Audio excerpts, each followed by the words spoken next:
Hi guys! Good morning. Morning pa ba? Parang 12 na yata.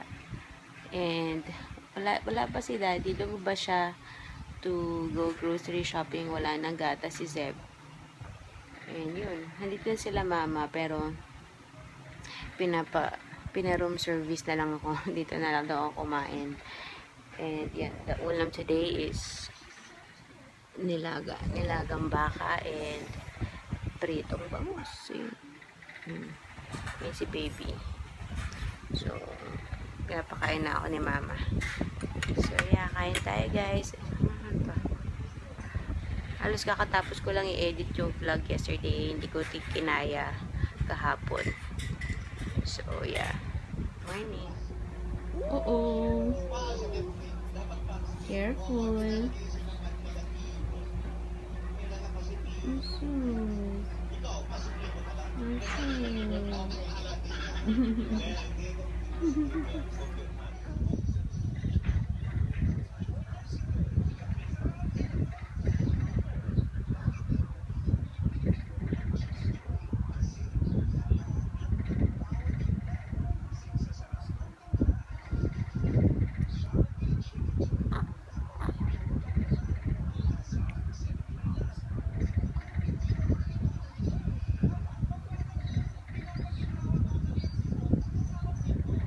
Guys, wala akong masyadong vlog today.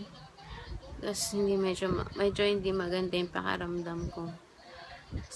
May sumasakit yung lalamunan ko. So, tapos, aray ko, super sore super engorged yung aking boobs.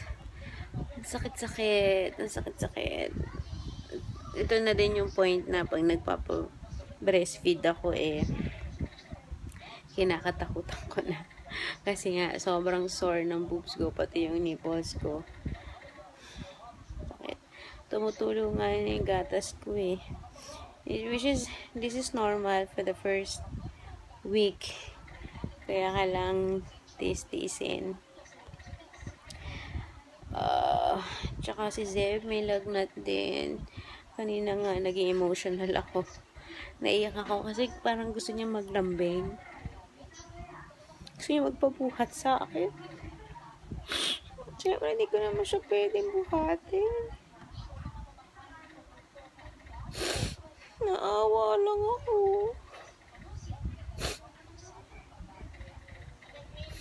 Kaya yun. Pero active naman siya. The usual pa rin yung makulit.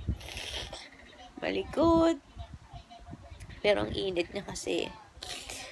Tapos, yung thermometer walang kwenta kasi ang init niya, pero 36 lang yung yung lumalabas. Pero ramdam na ramdam ko yung init talaga pag hinawakan ko siya. Kaya yun, nabili ko si Daddy ng gamot. So yun, wala ka masyadong vlog today. And hindi ko alam kung kailan ko ito ma-edit kasi sa may pakaramdam ko. So yun, mag-good night lang ako para lang merong proper good night dito sa vlog na to.